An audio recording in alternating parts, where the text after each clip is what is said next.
Entonces dijo Dios: hagamos al hombre a nuestra imagen, conforme a nuestra semejanza, y señoree en los peces del mar, en las aves de los cielos, en las bestias, en toda la tierra y en todo animal que se arrastra sobre la tierra. Entonces Jehová Dios formó al hombre del polvo de la tierra y sopló en su nariz aliento de vida, y fue el hombre un ser viviente.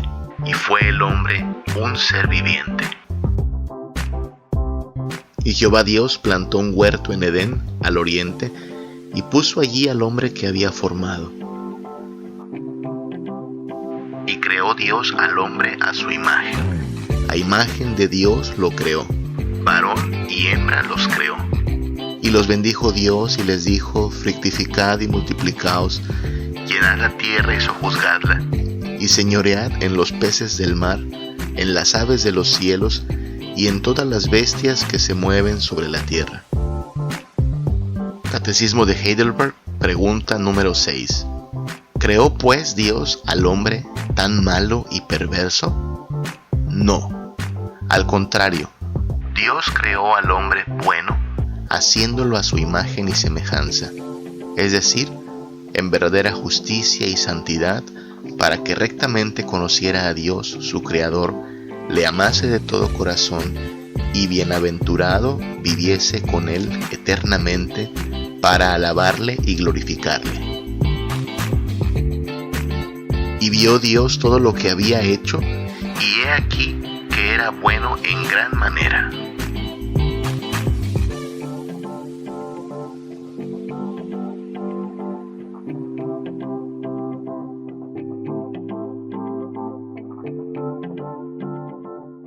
Buenos días, buenas tardes, buenas noches, sea cual sea la hora en la cual te estás conectando a este canal, te doy la bienvenida. Gracias a Dios por el regalo de la vida y gracias a Cristo por el regalo del perdón de pecados, la salvación y la vida eterna. Estamos muy contentos, como debiéramos estarlo todos los días, cuando vamos conociendo más de Cristo, de su palabra, y vamos avanzando en la vida de su mano, siempre misericordiosa, siempre bondadosa. Bienvenido a un episodio más de nuestro podcast Una Vida Reformada. Soy Samuel Hernández, el peregrino feliz, y en los próximos minutos estaremos estudiando un poquito más acerca de las doctrinas importantes. Tú sabes, la Biblia dice que debemos crecer en la gracia y en el conocimiento de nuestro Señor y Salvador Jesucristo. Así es que una forma de crecer en este conocimiento de nuestro Salvador pues es estudiar teología. No sé qué venga a tu mente cuando escuchas esa palabra, teología. A muchos les suena como algo propio solo de seminarios, solo de los lugares donde estudian nuestros pastores. A algunos les suena como a libros y bibliotecas antiguas, pero en realidad teología no es otra cosa más que el estudio acerca de la divinidad de Dios, el conocimiento acerca de Dios. Claro, hay gente que lo hace de manera especializada. Nuestros pastores, los teólogos, aquellos que se dedican a instruir y a enseñar al pueblo de Dios, bueno, ellos estudian teología como si fuera su labor principal. A eso se dedican, son teólogos. Pero en otro sentido, aun si tú no has asistido a un seminario teológico, aun si tú no vas a ser pastor o predicador, tú y yo somos teólogos. Desde que tenemos cierto conocimiento acerca de Dios o hay en nuestra mente ideas acerca de Dios, tenemos alguna respuesta para la pregunta ¿quién es Dios? Bueno, desde ahí ya estamos haciéndola de teólogos, quizá teólogos con T minúscula, pero en ese sentido podríamos decir que todos somos teólogos. La teología involucra aprender doctrina. Doctrina tiene que ver con las enseñanzas básicas de alguna religión, de algún credo. Y entonces, pues gran parte de nuestra labor como creyentes, al crecer en la gracia y el conocimiento de nuestro Dios, es cuidar nuestra doctrina. Pero teología no tiene que ver solo con doctrina. También podríamos decir que teología tiene que ver con entender el drama en que nos encontramos. Porque nos encontramos dentro de un drama, ¿no? Es decir, dentro de una historia, una narración. Tu vida, mi vida, es en sí una historia en proceso. Tuvimos un día primero, tuvimos un desarrollo hasta el día de ahora, hemos vivido en algún lugar, hemos trabajado en algún lugar, tenemos una red de personas a nuestro alrededor, familiares, amigos, vamos creciendo con ellos, vamos envejeciendo con ellos y aunque nos resulta a veces triste pensar en ello, tendremos también un desenlace, tendremos un día final. Así es que nuestra vida es una historia, es un drama que acontece dentro de una gran historia. Podríamos llamarle una metanarrativa o una historia todo abarcadora.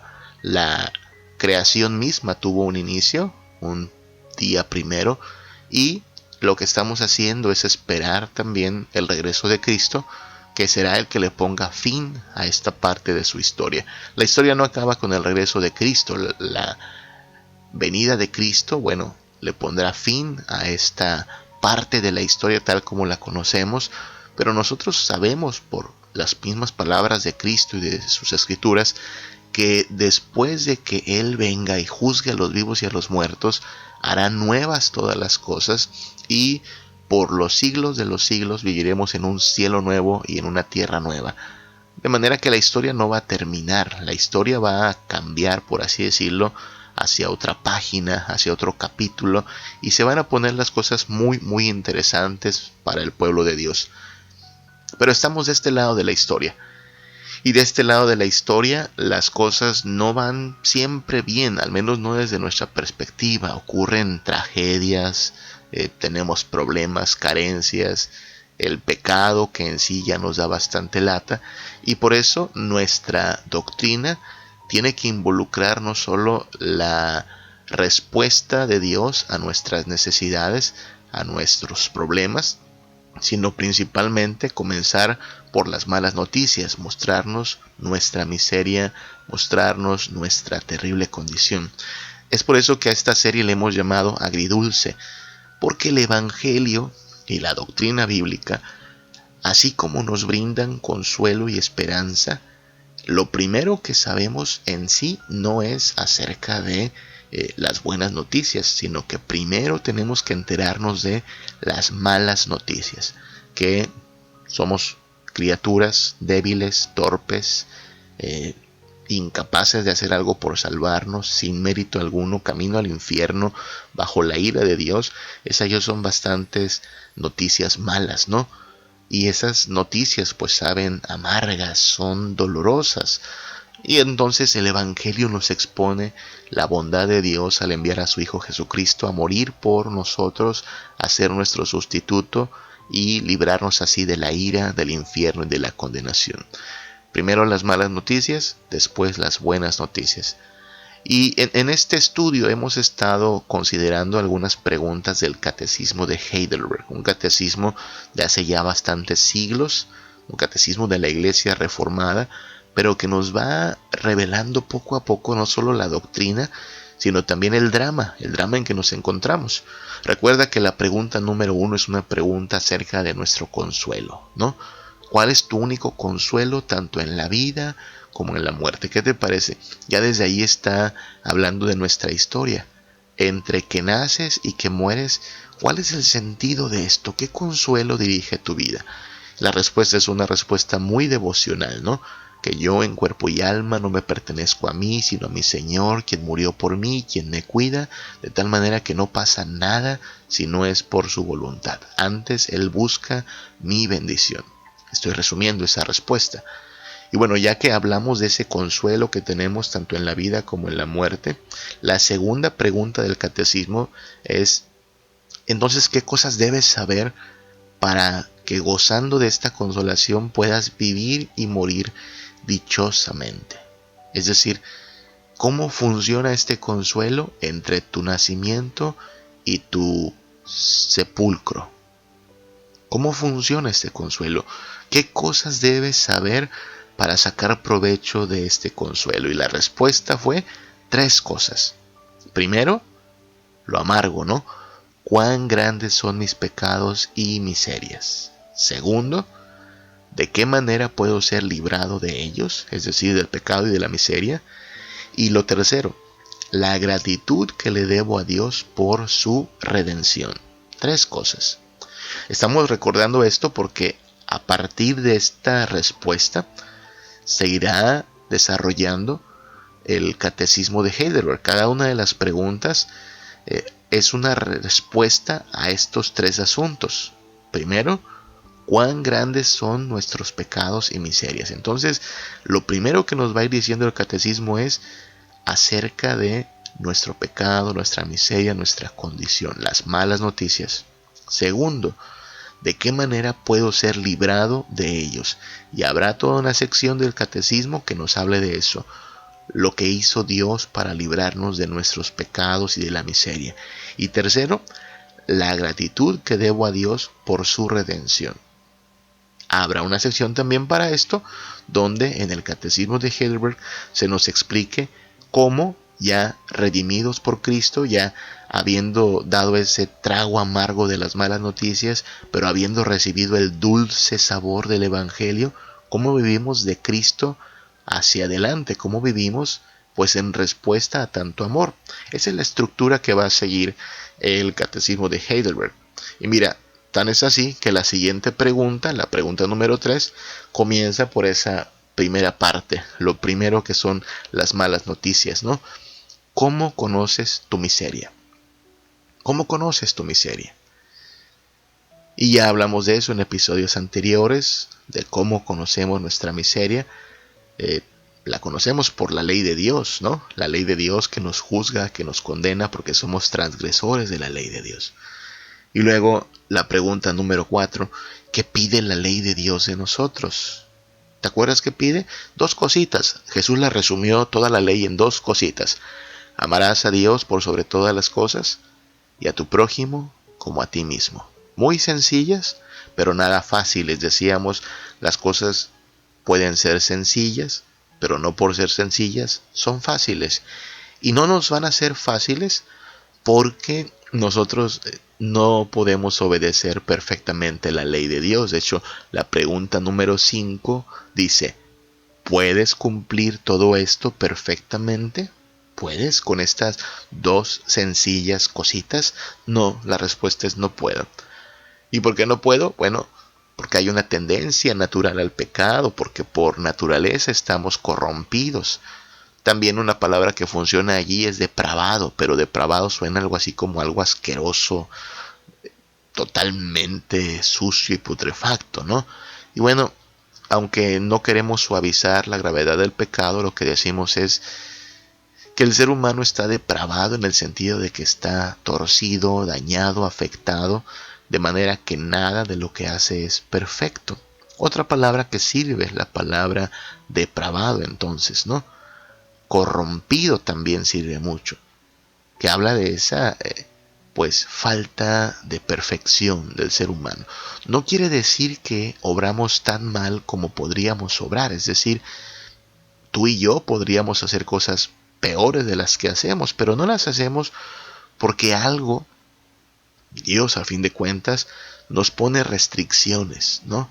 Incluso la gente que hoy está haciendo cosas malas podría ser todavía peor, pero algo les restringe. Nosotros creemos que Dios, haciendo uso de diversos medios, pone límite incluso a la maldad. Eso es una buena noticia también. Este mundo podría estar peor, pero Dios le pone límite a la maldad. Con todo eso no quiere decir que somos gente buena. No quiere decir que si le echamos tantito de esfuerzo, tantitas ganas, podemos solucionar nuestro problema ante la ley de Dios. No, el que quebranta una ley, quebranta todas. Tú debes ser perfecto para entrar al reino de los cielos. Y la mala noticia es que no somos perfectos. Somos deficientes y estamos corrompidos. ¿Puedes cumplir con la ley de Dios? No, no puedes, no puedo yo, porque tenemos una tendencia natural hacia el pecado. Y llegamos a la pregunta número 5 del Catecismo de Heidelberg. La pregunta número 5 es una pregunta un poquito de consternación, ¿no? Entonces, ¿creó Dios al hombre tan malo y perverso? Es decir, ya comenzamos por las malas noticias. Dios nos va a castigar porque hemos quebrantado su ley, pero no podemos hacer mucho porque estamos en realidad corrompidos, y lo poquito que podemos hacer pues no será nunca suficiente para resolver nuestro problema. Caramba, estamos en serios aprietos, ¿no? Y entonces viene la consternación. ¿Creó pues Dios al hombre tan malo y perverso? O sea, cuando llegamos a esta historia ya éramos así. Cuando nacimos ya veníamos así, corrompidos, torcidos, con una tendencia a hacer lo malo. Cualquier padre que me esté escuchando sabe que lo que digo no es ciencia ficción. Antes que tu hijo pueda aprender el ABC, antes que tu hijo pueda aprender a caminar, antes que un niño aprenda a sumar y restar, incluso antes que pueda hablar, él ya puede hacer cosas malas. Claro, la tendencia actual es negar esta realidad y hablar de asuntos que tienen que ver con la personalidad, la psicología. La Biblia descarta todas estas explicaciones, y la única explicación que hay es: venimos corrompidos. Solo es cuestión de tiempo para que la persona manifieste de diversas formas esa corrupción de su corazón.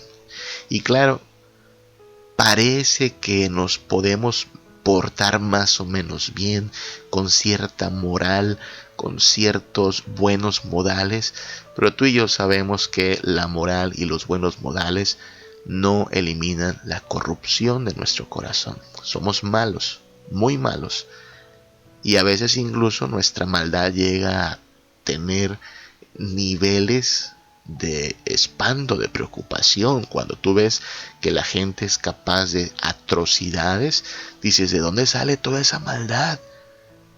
Yo no haría eso. No, sí lo harías, eres capaz de hacerlo.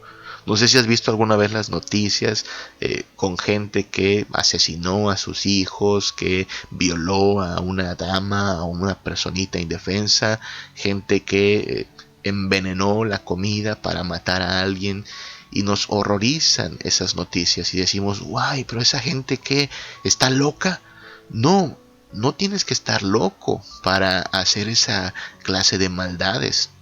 O también nos consternamos y decimos: pero ¿dónde están los padres de esas personas? No los educaron, no fueron a la escuela. No, muchos de ellos tienen a sus padres. Es que tú puedes tener a los mejores padres del mundo, asistir a las mejores escuelas, y aún así la maldad está ahí en nuestro corazón, latente, potencialmente, y podríamos hacer toda clase de maldades. Tú y yo podríamos ser tan perversos como aquellos que ocupan las planas de las noticias más horrendas de esta tierra. Así de malos, perversos, torcidos, así podemos ser. Pero Dios le pone un límite a la maldad, así es que por eso, solo por esos límites que Dios pone, no alcanzamos a ser tan malos como podríamos ser. Dale gracias a Dios por eso. Pero de que somos malos, lo somos. Y entonces vienen esas preguntas, ¿no? Y así fuimos siempre, así fueron siempre las cosas. Y es aquí donde no solo estamos hablando de doctrina, sino que hay que entender que estamos dentro de un drama, dentro de una historia. Esta historia la podríamos resumir en 4 escenas, ¿sabes? La historia en que nos encontramos, si bien a ti te la enseñaron en la escuela a lo mejor por eras o por siglos, en realidad es muy fácil de resumir en 4 palabras, que son creación, caída, redención, nueva creación. 4 escenas: creación, caída, redención, nueva creación. Y esta pregunta, ¿creó pues Dios al hombre tan malo y perverso?, nos lleva a pensar en cómo fueron las cosas antes de ponerse así de feas. Tenemos que pensar en la escena de la creación. Pero mira la respuesta a esta pregunta. Pregunta número 6. ¿Creó pues Dios al hombre tan malo y perverso? Respuesta: no. Al contrario, Dios creó al hombre bueno, haciéndolo a su imagen y semejanza, es decir, en verdadera justicia y santidad, para que rectamente conociera a Dios su Creador, le amase de todo corazón y bienaventurado viviese con él eternamente para alabarle y glorificarle. Esa es una respuesta que nos dirige hacia el punto en la historia antes de que las cosas se pusieran mal, antes de la caída, antes de ser personas corruptas. Hubo un tiempo en el cual todo estaba perfecto, todo funcionaba bien, no había muerte, no había enfermedad, no había carencia, no había guerras, no había nada de calamidad. Se antoja un lugar así, ¿no? Con paz, con abundancia, con bendición, donde todo funcione bien. Bueno, Dios creó todas las cosas así, buenas en gran manera. Nada ocurría fuera de su voluntad. Nada acontecía de manera que trajese daño al ser humano. Las cosas eran muy buenas. De hecho, Dios nos creó buenos a su imagen y semejanza. Piensen cómo Dios estuvo involucrado en la creación del ser humano. Génesis 1:26 dice que Dios dijo: hagamos al hombre a nuestra imagen y pongámoslo para señorear y ejercer dominio. Dios tomó la decisión de traernos a la existencia. Y la Trinidad completa estuvo involucrada en nuestra creación. Hay partes de la Biblia que nos hablan de Dios Padre en nuestra creación, pero también el Hijo Jesucristo estuvo involucrado en nuestra creación y el Espíritu Santo también estuvo involucrado en nuestra creación. Así es que somos muy afortunados porque somos portadores de la imagen de Dios. Dice Génesis 1:26 al 28 que Dios nos creó a su imagen, a los hombres y a las mujeres. Aquí tanto el hombre como la mujer son puestos como portadores de la imagen de Dios. Es decir, tenemos una relación con Dios porque Él nos dio la confianza de ser algo así como sus gerentes aquí en la tierra, sus representantes. Le rendiríamos cuentas a Él, pero tendríamos una relación cercana con Él. Esto es muy importante porque las cosas estaban bastante bien antes de la caída. Fuimos creados por un Dios personal. Las Escrituras dicen cómo Dios formó al hombre. Cuando tú lees los pasajes antes de llegar a la creación del hombre, puedes ver que dice Dios creó. Pero para la creación del hombre se utiliza un verbo muy particular: lo formó. Como un alfarero tomó barro, polvo de la tierra, y le dio forma, pero además sopló aliento de vida en nosotros. Así es que Dios la hizo de artesano, metiendo las manos incluso para formarnos, haciéndonos una obra personal, su imagen, creados a su imagen y semejanza. Y nos creó sin pecado. Génesis 1:31 dice que nuestros primeros padres son parte de aquello que Dios dijo que era muy bueno. Nota que si tú lees, y te animo a que leas otra vez Génesis 1 y 2, a lo mejor no has leído ese pasaje hace mucho tiempo, conforme se nos va hablando de la creación de las cosas, dice: y vio Dios que era bueno. Cuando Dios crea la luz y la separa de las tinieblas, dice: vio Dios que era bueno. Cuando Dios crea los árboles, las plantas, los animales, vio Dios que era bueno. Pero cuando llegamos al día en que Dios crea a la humanidad, le añade una palabrita más, y no solo dice y vio Dios que era bueno, sino que dice Dios vio que era muy bueno. Hay una diferencia entre algo bueno y algo muy bueno. Cuando algo es bueno, claro, es una bendición, se aplaude, lo disfrutaremos, pero cuando algo es muy bueno, está resaltando que su importancia, su bondad, su grandeza es notoria, porque es muy bueno. Y no estamos diciendo que el ser humano pues sea lo mejor de lo mejor. Tras la caída nos corrompimos y nos volvimos pues básicamente inútiles. Pero Dios nos creó siendo muy buenos. De hecho, ahí es donde radica la tragedia de la caída, que lo mejor que Dios había creado, que fue el hombre y la mujer creados a su imagen y semejanza, fue lo que cayó, fue lo que se torció, fue lo que se dañó. No se dañó la hoja de un árbol, no se perdió una ciruela o un tejocote, se perdió el hombre y la mujer, que fueron creados a imagen de Dios. Pero Dios no nos creó así, Dios nos creó sin pecado. Dice Eclesiastés 7:29 que Dios hizo al hombre recto. El plan original de Dios era que nos mantuviésemos en santidad, al menos eso es lo que nos revela Dios, que debimos permanecer en santidad, en obediencia, en rectitud.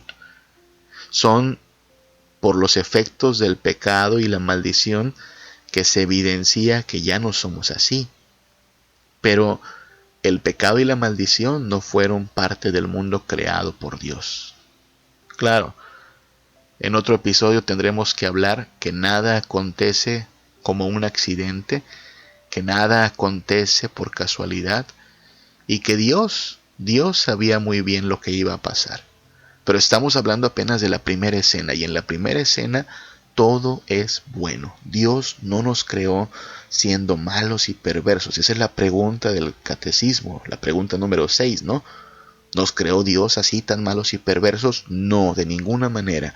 Dios creó al hombre bueno, a su imagen y semejanza, en verdadera justicia y santidad, para que le conociésemos, para que fuésemos bienaventurados por él y para que le alabásemos y le diésemos gloria. Las cosas tenían este plan. Este era el plan como se le reveló al ser humano. Y entonces vino la caída.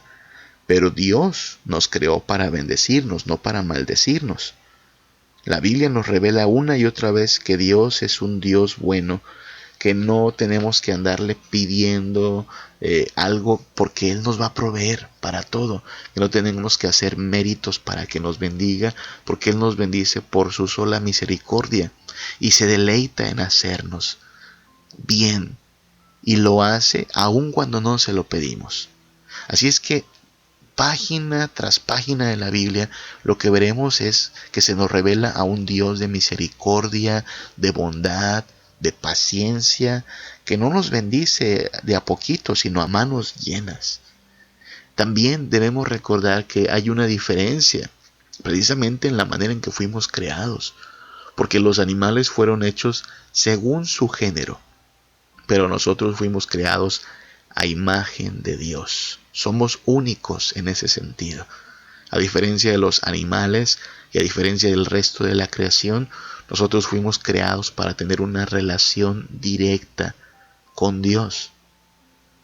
Todo lo que hay en nosotros que parece asombroso, que parece bueno, piensa por ejemplo en cuán creativos podemos ser, cuán ingeniosos podemos ser, que inventamos cosas, que desarrollamos tecnología, que desarrollamos ciencia, generamos arte, podemos hacer un poema, podemos llegar a la luna, podemos inventar medicinas, podemos inventar tecnología.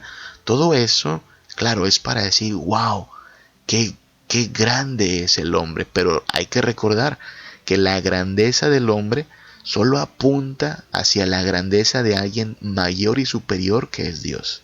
Es decir, si la imagen de Dios ya nos deja asombrados, esto debiera apuntar a que esta grandeza solo señala que nuestro Creador y aquel a cuya imagen fuimos creados es todavía mucho más grandioso que nosotros. Y ahora, tras la caída, puesto que hemos quedado corrompidos, tristemente esa grandeza de la cual podríamos hacer alarde como humanos viene acompañada de una terrible, terrible maldad. Sí, podemos llegar a la luna, pero también hemos inventado drogas que no hacen más que destruir la vida. Sí, inventamos la tecnología y tristemente esa tecnología está al servicio del crimen, la delincuencia y la corrupción. Sí, inventamos tecnología Y esa tecnología puede crear buenos medicamentos, sistemas muy buenos de alimentación, pero también puede crear armas de destrucción masiva. Sí, podemos ganar un premio Nobel de literatura escribiendo un bello poema y podemos asesinar a niños y a indefensos. Así es que así como el hombre puede decir qué grandes somos, también el hombre tiene que reconocer qué perversos somos. Pero originalmente no era así. Dios nos creó como portadores de su imagen. Aclaremos también, no porque nos necesitara. No es que estamos aquí supliendo alguna necesidad de Dios, no. Él nos concedió la dignidad de ser portadores de su imagen para ser nosotros los beneficiarios, para ser nosotros los que recibiésemos su bondad y su misericordia. Así es que nosotros debemos entenderlo así. Éramos buenos, éramos muy afortunados, vivíamos solo bajo la bendición de Dios. Las cosas salieron mal. ¿Dónde salieron mal? Bueno, en Génesis capítulo 3 hay toda una explicación histórica de qué es lo que pasó. Y entonces, al ir aprendiendo estas cosas, no solo estamos aprendiendo doctrina, sino también estamos descubriendo el drama en que nos encontramos, la historia de la cual formamos parte. Una historia que no comenzó con nuestro nacimiento. Nosotros solo somos parte de esta gran historia, personajes del reparto de esta gran historia. Pero esta gran historia comenzó hace muchísimos años, cuando Dios hizo todas las cosas buenas y buenas en gran manera.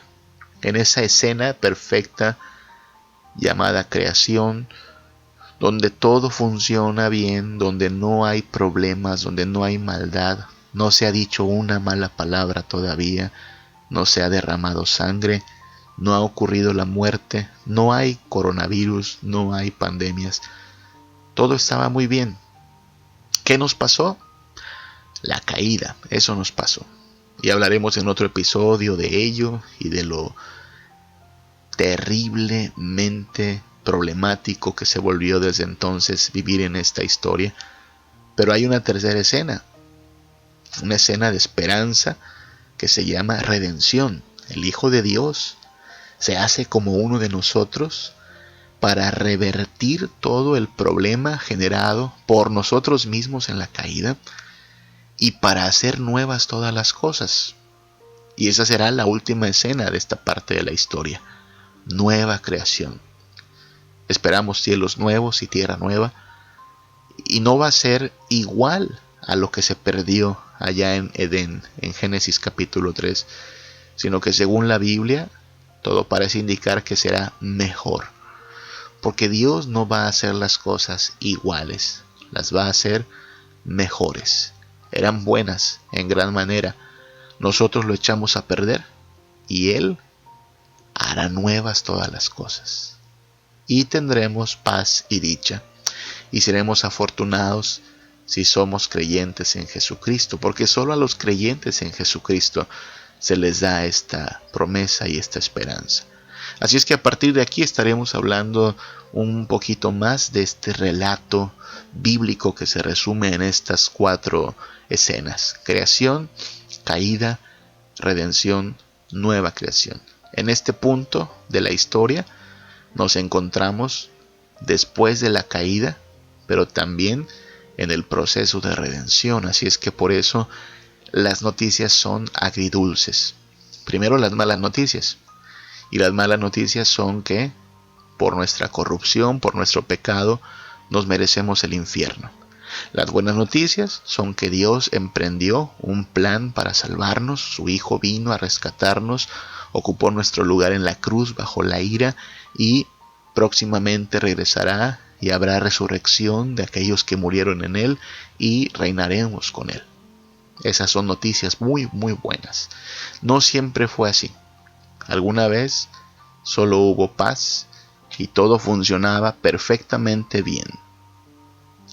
La creación sometida a su Creador.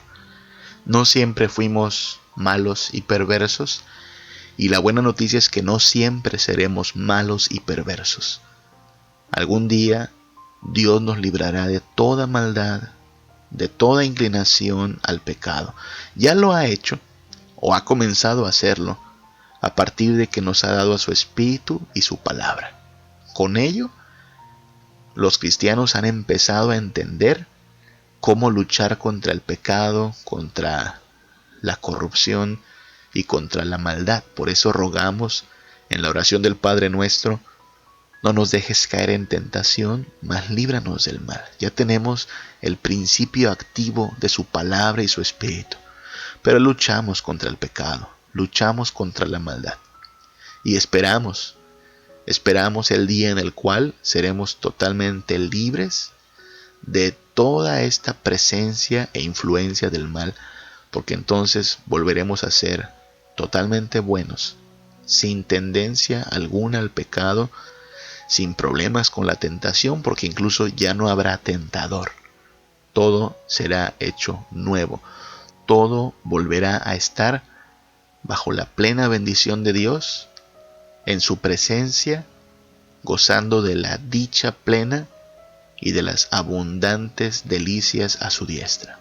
Esta historia tiene un final feliz para el pueblo de Dios. Esta historia tiene un final lleno de esperanza y de bendición para aquellos que ponen su mirada en Cristo, creen en Él y se entregan a Él como el único que nos puede salvar, que nos puede dar vida y vida en abundancia.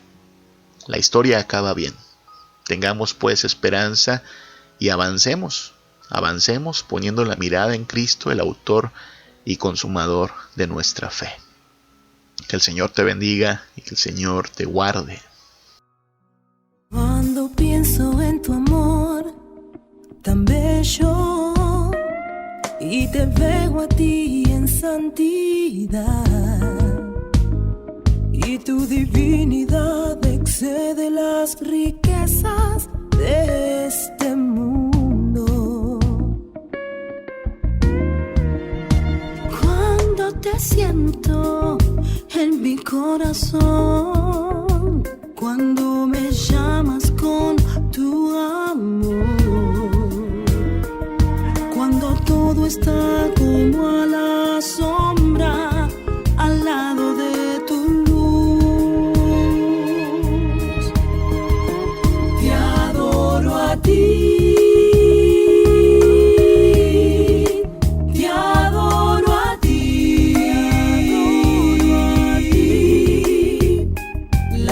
So